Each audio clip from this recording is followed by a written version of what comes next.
When You Trap a Tiger, chapters 34 through 37. Chapter 34. I wake up with worry weighing on my chest, heavy as a tiger. I waited in the basement for almost an hour, but she never showed up, and I never felt that pull right below my heart, that unsettling sense of impatience that told me that she was waiting. If she's mad about what I said, if I wished her away and she won't come back to the basement, I have to find her somewhere else. I have to get her back and finish the stories before there's more consequences, before the worst consequence. I'm distracted for most of the morning, but after breakfast, Mom tells me to get dressed. It's time to apologize. You'll feel better afterward, she tells me, and I know she's probably right, but I still take forever to get ready, brushing my teeth for 5 minutes, braiding and rebraiding my hair. It's not that I don't want to say I'm sorry, but it doesn't have to be now. I have other things to think about. Before I go downstairs, I break off a new piece of mugwort and stuff it into my pocket. I didn't do much to protect me from the tiger, but maybe it will protect me from the awkward conversations. Oh, it didn't do much to protect me from the tiger, but maybe it will protect me from awkward conversations.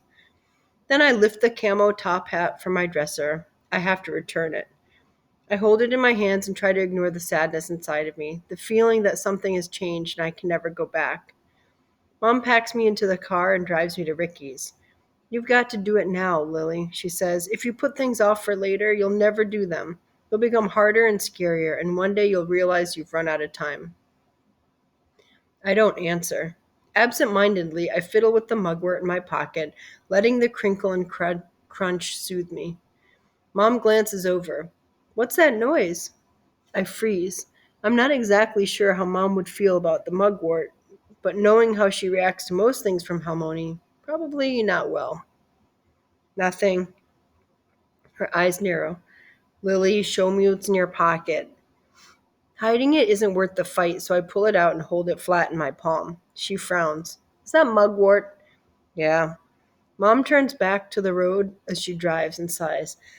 I'm assuming that's from Helmoni. The tone of her voice is a warning, but I say yes. That's an herbal remedy that Helmoni's been taking. It helps her with nausea, but some people think it causes vivid dreams and nightmares. None of it's evidence-based, of course, and it's not dangerous, but you don't need any more stress. Oh, I look back at the shriveled herb in my palm. I haven't dreamed anything weird, unless the tiger was all a dream. But no, the tiger was real, and I know she was. I'm fine, I tell her. Halmoni said this is protection. Mom purses her lips, the picking her battle's face. Okay, just be careful. Don't eat it or anything, she says. Then, here we are. Mom parks and we walk past the fancy bushes and ring the fancy doorbell, and Ricky's fancy dad answers.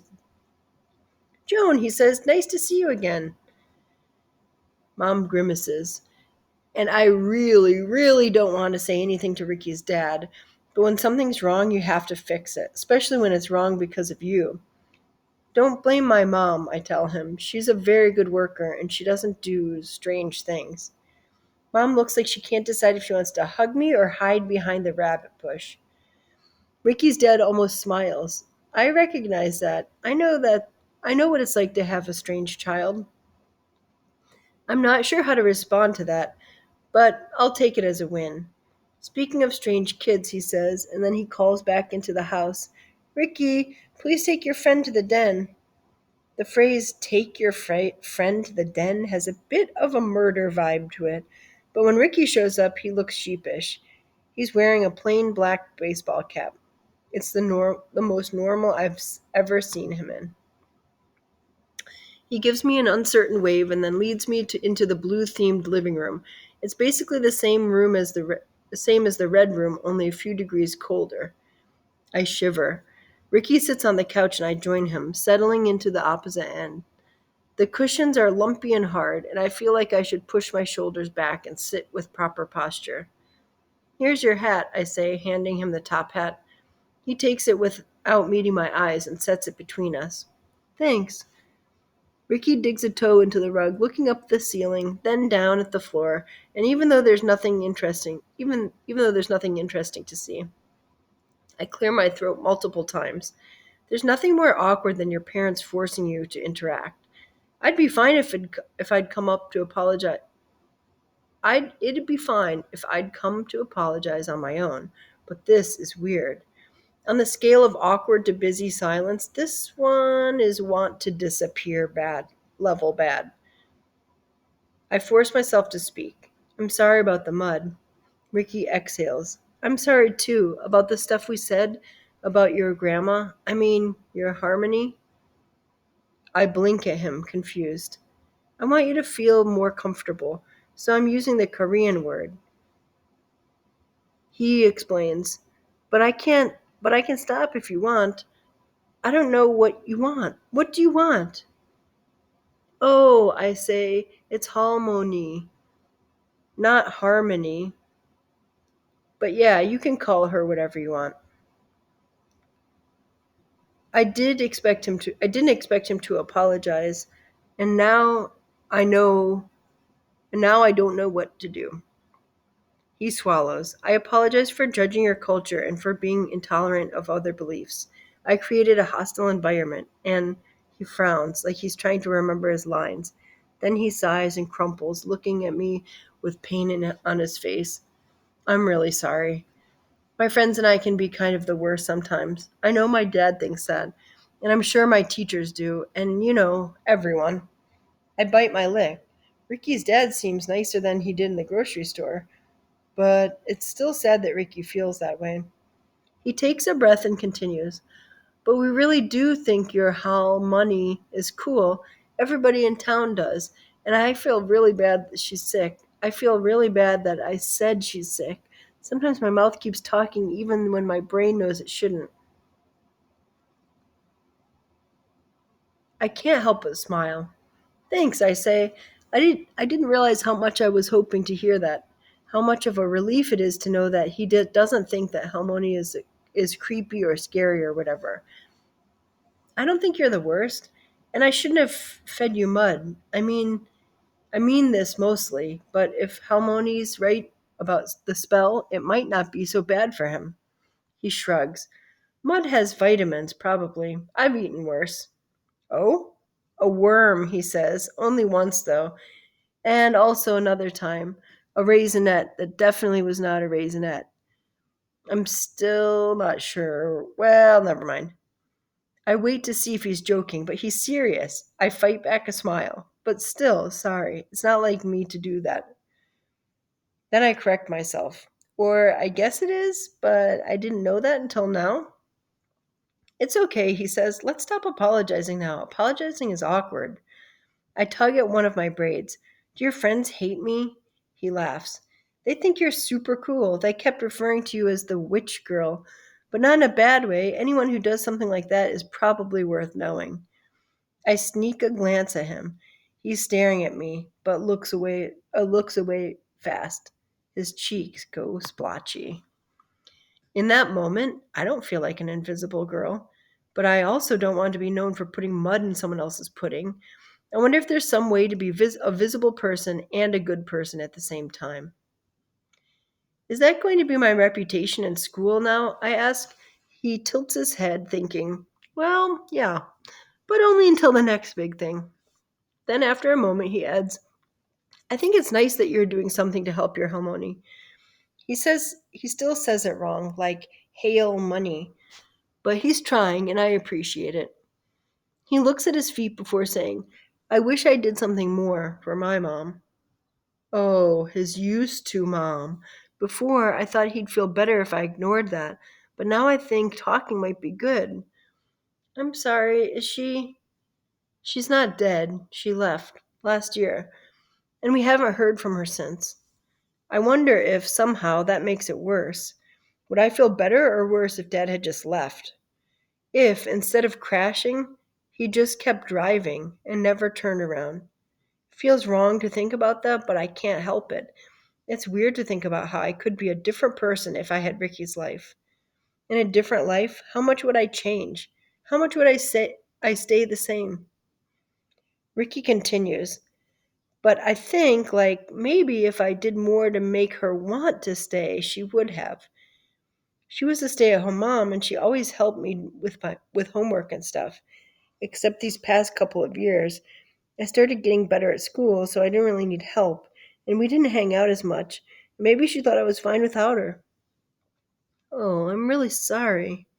Suddenly, his self sabotage over the language arts test and the tutoring makes sense.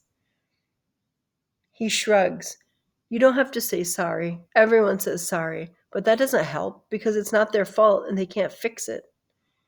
Well, I know that sometimes people feel trapped in their own skin and they have to leave. It's part of them. And I guess you can't control that. I think of the tiger mother and the tiger daughter. I think of Mom and Sam. I think of also, I also, and I think of Helmoni. I almost don't trust myself to speak without my voice wobbling, but I say, sometimes no matter how much you want people to stay, you just have to let them go. Ricky looks sad, but he gives me a real smile. I've never had a friend who got it before. Me neither, I told him. It helps. And in the spirit of getting it, I ask, do you ever feel like parts of you are changing in a way that you don't really understand? When he makes a face, I realize, horrifyingly, that it sounds like I'm talking about puberty. Quick, fast, I clarify. Not like, never mind. I mean, like, you don't know who you're supposed to be anymore. And you want to figure out who you really are, but you don't know how. And you're scared that you won't like the answer. He clears his throat. That's a deep question. I don't know. I don't feel like I have to figure that out yet. That's for when you're like 30 and you have a midlife crisis. Yeah, I say, even though I feel a flutter of embarrassment, I must sound so weird. He shrugs. But I don't know, that kind of sounds like what happens in the comic books. The hero is just a regular person until suddenly the world needs them and they have the powers and a cool suit, but underneath it all, they're still just trying to figure it out. They're still scared. A strand of hair escapes my braid and I tuck it behind my ear. And what then? What do they do? He shrugs. They save the world anyway. And even though they're not ready, and they get stronger and they learn who they are as they're going along. I nod. It's comforting that not even superheroes have it figured out. But at the same time, of course, they save the world. They're super. I think that's how you figure out who you are, Ricky says. You do new brave things and you find out who you is in not you situations. Does that make sense? Maybe, I say. He grins. Yeah, well, it doesn't matter for us anyway. We don't have to worry about, the meaning of life. The only thing we need to worry about is what's in our pudding. I laugh. After spending so much time worrying, it's nice to be around someone who isn't afraid. Someone who believes that good things happen. Wait, I say, one more question. So if the hypothetical tiger trap didn't work, what should I do next? His eyebrows shoot up. Okay, I know you vetoed the whole raw meat thing, but hear me out. Oh boy, I say, fighting back a laugh. He continues. Technically, yes, raw meat is going to start smelling bad after a few hours, and technically, yes, it may attract unwanted non tiger creatures like rats or raccoons. Those are both fair points. But would that be worth it to accurately recreate a hypothetical tiger trap? I mean, maybe, probably. Yes, I think so. Unfortunately, I tried bait without the star. I already tried bait with the star jars. I don't think bait is the answer to this problem. His eyebrows narrow. This hypothetical stuff is getting pretty suspicious. If there's a real tiger, you have to tell me. Friends don't let friends miss out on tigers. Huh, yeah. No, it's not real. Sorry. I smile, and he sighs in disappointment. Well, I guess you could try making the trap somewhere else. Because no offense, but it's pretty unlikely that a tiger would just wander into your basement, like my great grandfather used to go on these big hunting expeditions in the wilderness of Siberia, because that's where tigers like to be. I nod, thinking. Not saying you should go to Siberia, obviously, he says, but if you do, you have to take me. I grin. Okay, I will, I promise. His smile fills the whole room. We're gonna have so many adventures, Super Tiger Girl. Chapter 35. The tiger isn't there. I'm standing in the basement in the middle of the night, but again, it's completely empty. Where are you? I hiss. I get nothing in response. In my hands, I hold the final star jar, and I don't know what to do. I'm so close, but I can't save Helmoni without the tiger, and the tiger is nowhere to be found. This isn't how you're supposed to end, right before the hero saves the day. This isn't fair. I consider what Ricky said about going to the tiger, but where would that be? This tiger did just walk into my house. Where else would she go? Frustrated, I leave the basement and I'm just tiptoeing past the bathroom when I hear a familiar noise. A sound like rolling thunder. I push the bathroom door open and see Helmoni. She's sick again, but she flushes the toilet, lowers the lid, and sits on top of it. Come to me, she says, so I do. I set the star jars on the floor and I perch next to her on the tub. I hear about the mud, she says, as she dabs a wad of toilet paper at her lips. I shake my head, ready to be done with the whole mud thing. I already apologized to Ricky. He's fine. She sighs. You are a little mini me. I don't think that's so good, but I want to be like you. She balls the toilet paper up and in her rice paper hands. Helmoni made make mistakes sometimes. My life not good to follow. Your life better. But no, no, she interrupts. Lily, my life long, long ago is growing up in a small village so poor. We have no money. We have no food. My mom leave country when I was so little. And as soon as I can, I come here to find her. But I never do. That is a sad story, little egg. Gently, I take the toilet paper from her hands and toss it into the trash can. That's why you stole from the tigers. That's why you hid your stories away, because they were sad to think about. She looks down at her empty hands, so delicate and fragile. She lost so much weight. There's not much of her left. Lily, when I tell my story, I am sad. So much of our family story is sad.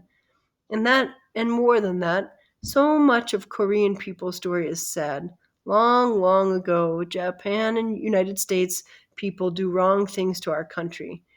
But I don't want to give you sad, angry stories. I don't want to pass you these bad feelings. Listening to her talk, I realize there's so much of the world that I don't know. So much of my history, so much of me. But I will learn it. Because even though the tiger stories upset me, I'm glad I heard them. They make me feel like the world is huge. And I'm filling up with it. Like I could hear the stars and listen. So maybe Helmoni is wrong about hiding the sad things. I've never thought she was wrong before. But Helmoni, maybe keeping those stories secret is the bad thing. Because all those things still happened, even if you don't talk about it. And hiding it doesn't erase the past, it only bottles it up. She rubs my shoulder. I think better to forget. No, Helmoni, I want to hear your stories. If you didn't tell me the story about the stars and how you found the tiger caves, I pause as something dawns on me. Wait, how did you find the tigers? How did you know where to go? Were the tigers like where the tigers like to be? I go where they keep their stories. At top of mountain. I blow out a hot breath. Siberia, the top of a mountain. None of that helps me. I scoot closer to her, desperation roiling inside me. The tiger came to me, Helmoni, and she said if I freed all the stars, if I open all the star jars, then you'd be okay again. Her forehead crinkles. What you saying, star jar? This. I spring up and lift the jar off the ground, holding it out to her. The jars you put the stars in when you stole them from the tigers? She shakes her head and does the squint, like when she's lost something in her memory and can't find it. No, little one, I think I get those here from Fly Market. Fly Market? I blink, trying to decipher her words, and then, you mean flea market? You found them at a flea market in Sunbeam? She nods. Yes, yes, flea market, one by the coast. No, I say, holding the star jar closer to her face, like I can force her to remember. They're from Korea. You hid magical star stories in them, and you hid them in the boxes. That's why you were so nervous about moving the boxes, because the are magic. Everything a little bit magic, Helmoni says slowly. But those just jars. I shake my head. Maybe she's having one of her forgetting episodes, because this doesn't make sense. These star jars are magic. They have to be. Lily Bean, she murmurs. Her eyes are clear. This isn't like her other episodes where she looked all foggy. But I don't understand. I don't get how it's possible. I opened the first two jars and the tiger told me the stories, I say. There's just one left, and once I get to the end, you'll be healed. I can save you. She takes my head in hers, my hand in hers, rubbing my lifeline like she always does. Lily Bean, I don't need saving. I'm not scared anymore. But this will work, the tiger said. Tigers speak in tricky ways, not always meaning what we want. I shake my head because I don't want to hear her speak in confusing tiger-like riddles. I want her to listen. You don't get it. This is your last chance. I have to do this. You have to get better. Her eyes are so dark, so shadowed. No, you stop. You listen. This is end, Lily. This my time. You can't you can't just give up though. I yank my hand away from her. She can't pretend to comfort me when she's really saying horrible things. She looks down. When I'm younger and missing my mom, I used to think she is monster for leaving me. I used to be so mad, but now I understand. Sometimes you have to leave, you little ones, even though you don't want to. Sometimes you know it's time. But it's not time. My voice cracks, but I shout anyway. You have to keep fighting. You're supposed to be strong. Halmoni winces, like our conversation physically pains her. There's too much fighting already. No more of that. I squeeze my eyes tightly and see stars exploding behind my eyelids. But I've been working so hard. I'm so close. There has to be a point to all of this. There has to be a happy ending. Go to bed, little one, she says softly. No more. Chapter 36. I walk up to the attic room holding the little blue jar in my hands. The jar feels heavy. I feel heavy. I was brave. I was strong. And now it's all for nothing? The tiger is gone and Helmoni is done? How can I fight so hard if she's already given up? Where are you? I whisper when I reach the top of the stairs. Sam snuck out again tonight. The room feels quiet without her snores. The house feels bigger without the tiger. When I get no response, I pull two empty star jars out from under my bed, gathering the three of them in my arms. My heart thumps in my chest, and the walls around me seem to thump as well, an angry pounding sound like the whole house is mad at Helmoni. I brought these to you. I called out to the tiger who wasn't there. You said you would help. Silence still, except for the pounding. I'm so angry. Louder, I shout. How could you disappear? How could you just leave me alone? The thumping around me gets louder, coming from the window now, and I turn, expecting the tiger, but it's Sam. Her head pops up outside the window and she hoists herself in, red-faced and panting. I realize the thumping was her climbing up the rope. She slings her backpack off her shoulders, dumping it onto the floor. It's not zipped properly and a plastic bag slides out. It seems like it's filled with rice, but in the moonlight, I can't exactly tell. Sam catches her breath. I told you I just had to get out. I'm not leaving you. I wasn't talking to you, I say. She squints, then tilts her head, staring at the stars in my arms. Where'd you get those vases? They aren't vases, they're. She raises an eyebrow and gives me a look like I'm the strangest little kid ever. Never mind. Honestly, how dare she come in now? How dare she shrug and look at these jars like whatever? How dare she act so careless when I care so much? I don't exactly plan to do this. I don't really think it through. But I take the green jar and throw it, and it explodes against the wall. She shrieks, "What are you doing?" And you know what? It feels good to break it. It's just too much. All that hope and fear and strength and power, all those stories and consequences and uncertainty, it's all too much to keep bottled up inside me. I lift the tall, thin jar and I throw it against the wall, watching with relief as that one shatters too. "Stop!" Sam shouts. "Stop!" I was trying to help her. Someone shouts way too loud, and I realize it's me, but it doesn't sound like me. It's like I'm possessed or cursed or something. I am thunder and lightning. I am out of control. The only jar left is the little blue one, the last one, the jar that's still filled with the final story. It's my last chance. It's Helmoni's last chance. I have to get it to the tiger before it's too late. Except maybe the thing is, what if it's already too late? And what if none of this ever meant anything in the first place? What if impossible things, talking to tigers, trapping stars, saving your Helmoni, really are impossible? Maybe all of this was just a mugwort dream or mental stress reaction after all. Maybe jars are stars. Maybe jars are just jars. Maybe I want it to be okay so badly that I made everything up. I throw the last jar. It shatters. Chapter 37. Back in fifth grade, during our astronomy unit, we learned about stars and galaxies and black holes. But my favorite thing was the supernova, a star exploding, bigger than we could ever imagine, an infinite, powerful force like the sun swallowing itself whole. Here now, I create my own. Shattering against the wall, the blue jar becomes a supernova. I can't contain myself. All the fear, all that anger, all that lost hope. Someone grabs my arm and I look up to see Mom. Her eyes are scared, but then she wraps me up, holds me to her, and keeps me from falling to pieces. Sam presses herself against the wall, face pale. I wonder what she sees looking at me. Not a QAG anymore, but what? A wild girl, maybe? Half tiger? The thunder and lightning are gone, and only the rain is left. I gasp for air. I want to help. I want to believe. Mom squeezes me tight, and I try to shove her away. She holds me together, tighter, and I push harder.